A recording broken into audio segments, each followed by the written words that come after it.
یقیناً لوگ جب بھتے کا ذکر ہوتا ہے تو ایک دم سے کراچی شہر جو ہے وہ ذہن میں آتا ہے کہ وہاں پہ پرچی کے ذریعے بھتہ مانگا جاتا تھا، اور لاہور میں بھی ایک واقعہ پیش آیا. کچھ تھوڑی تفصیل شیئر کریں گے کہ اب تک کیا انویسٹیگیشن میں پتہ چل سکا ہے؟ جی بالکل، یہ ان کی ایف آئی آر رجسٹر ہوئی، اس کے بعد ایز پر اپلیکیشن جو ہے آف دی اپلیکینٹ یا ان کی اسٹیٹمنٹ پہ ہم نے یہ سیکشن ایڈ کیا ہے.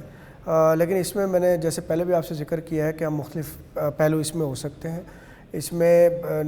جو ہے کوئی فیملی کے پوائنٹ آف ویو سے، کیونکہ یہ جو بزنس مین ہیں تو ان کی اپنی کوئی فیملی ڈسپیوٹس بھی ہیں، اور اس کے علاوہ جو دوسرا ایلیمنٹ ہے کہ اس سے ہٹ کے اگر کوئی کرمنل ایلیمنٹس انوالوڈ ہیں تو اس والے سے ہم نے مختلف ٹیمز جو ہیں وہ اسائن کر دی ہیں اس میں. اور اس میں آئی ٹی اور اس کے علاوہ جو ہمارے اسپیشلائز جو اس حوالے سے لوگ ہیں ان کی بھی ٹیم اس میں شامل ہے. تو ایز سچ اس سٹیج پہ میں آپ کو یہی بتا سکتا ہوں کہ انشاءاللہ we are working on it, we are in contact with the complainant. آج بھی میری صبح جو مدعی ہیں ایف آئی آر کے ان سے ملاقات بھی ہوئی ہے، اور ان کو بھی ہم نے یہی گائیڈ کیا ہے کہ ریسٹ ایشور اس میں انشاءاللہ ہم لوگ جلد از جلد جو ہے اس کو کنکلوڈ کریں گے. نمبر 2، جہاں پہ فائرنگ ہوئی تھی ادھر ہم نے اپنے ناکہ بندی وہاں پہ پیٹرولنگ بڑھا دی ہے، وہاں پہ ہم نے اپنی پکٹنگ بھی کر دی ہے سو دیٹ فردر کسی اسے ان اوائڈیبل تھنگ کو وہ کیا جائے. اس کے علاوہ جو ہمارے پاس جو سی سی ٹی وی بیس کلوز ہیں اس کو بھی ہم فالو کر رہے ہیں، ٹریک جو روٹ ہے اس کو بھی ٹریک کر رہے ہیں. تو جیسے ہی کوئی ہمیں فردر اس میں اپڈیٹ ہوتی ہے تو will share with you as well. But obviously کیونکہ ایک سینسٹیو کیس ہے تو اس سٹیج پہ میں بالکل ہی اوپنلی کچھ چیزیں اس پہ ہم نہیں اس کو وہ کر سکتے، بٹ انشاءاللہ وی آر ورکنگ. ٹھیک ہے بابا صاحب، بالکل ٹھیک ہے. جو وہ چیزیں آپ بتا سکتے تھے وہ آپ نے بتائی. اس میں تھوڑی سی چیزیں ایسی ہیں جو منظر عام پر آئیں، جیسے ایک ایف آئی آر یقیناً انویسٹیگیشن کا کام نہیں ہے، وہ آپریشن پولیس کی ذمہ داری ہے کہ ایف آئی آر ہوتی ہے اور صرف ہوائی فائرنگ یا فائرنگ کا دفعات کے تحت مقدمہ درج کر دیا جاتا ہے. پھر وہ ویڈیو آڈیو سامنے آتی ہے تو اس میں دفعات جو ہیں وہ شامل کی جاتی ہیں. تو اس میں بھی تھوڑا سا قانونی طور پہ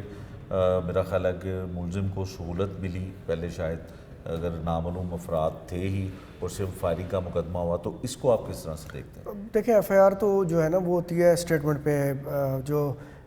وکٹم ہوتے ہیں، تو آبویسلی جو بھی اپلیکیشن ریسیو ہوئی ہوگی اسی پہ ایف آئی آر دی گئی ہے. تو لیکن انویسٹیگیشن نے اچھا کام یہ کیا ہے کہ جیسے ہی ہمیں وہ اسٹیٹمنٹ موصول ہوئی ہے تو ہم نے اس کو ٹائملی جو ہے سیکشن ایڈ کر دیا تھا، اور اسی ٹائم سے ہی ہم اس کو اسی طریقے سے ہی لے کر چل رہے ہیں، اس کی سینسٹیوٹی کو انہانس کر کے اور اس کو مد نظر رکھ کے ہم اس کو تفتیش کو آگے بڑھا رہے ہیں. ٹھیک ہے بابا صاحب، جو لاہور پولیس ہے ان کے لیے جب یہ ہیڈیس کرائم ہی آتا ہے کہ کسی سے بھتہ مانگا جائے اور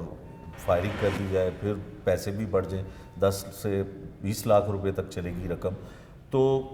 بینگ اے پولیس آفیسر مطلب اس طرح کے کیسز کو کس طرح سے آپ لیتے ہیں کہ آپ ایک ڈویژن کو ہیڈ کر رہے ہیں اور یقیناً آپ نے اسپیشل ٹیمز بھی بنا دی ہیں اور ملزمان کی ممکن گرفتاری جو ہے اس کو بھی کر رہے ہیں، تو کس طرح سے ایک سربراہ کے طور پہ آپ بالکل ہم اس کو دیکھیں نا، اس میں سب سے پہلا جب سیکشن ایڈ کیا گیا اور اس کے بعد یہ اسائن ہم نے اپنے جو سینئر موسٹ انسپیکٹر رینک جو ہوتا ہے ان کو یہ انویسٹیگیشن مارک کی گئی. پھر اس کے علاوہ ہمیں اپنے جو سینئر افسران ہیں ان کے بھی نالج میں لمحہ بہ لمحہ جو بھی ہماری اپڈیٹ ہے ہم ان سے شیئر کر رہے ہیں. اور میں نے جیسا آپ کو پہلے بھی ذکر کیا ہے کہ میں نے خود کمپلیننٹ سے آج صبح پھر ملاقات کی ہے، ہم ان سے بھی رابطے میں ہیں،